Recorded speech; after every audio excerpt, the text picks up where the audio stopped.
Shoutout nga pala sa aking mga followers dyan.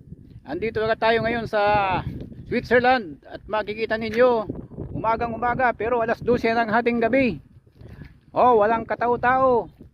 Sa lahat ng gustong magpunta rito sa Switzerland, ayan, pagtiyagaan ninyo dahil mahirap dito. Manual ang pagkukuha ng gatas, sisip-sipin ninyo mismo sa suso ng baka.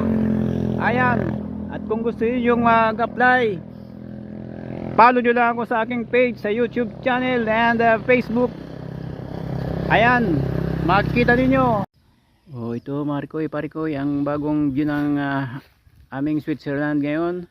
Talagang type kong lumabas ng gantong oras sa hating gabi. Alas 12 ito, Marikoy. Oh, ayan ang alaga kong baka, oh. Oh. Kung makikita ninyo, ayan. Kaya tuloy ang hiring nila. Maghihintay lang tayo ng pag-anak ng baka para dumami yan. Pero abangan nyo lamang yung mga detalye na ibibigay ko sa inyo. Oh, sige, hanggang sa muli. Hindi pa nanganganak yung baka na yan.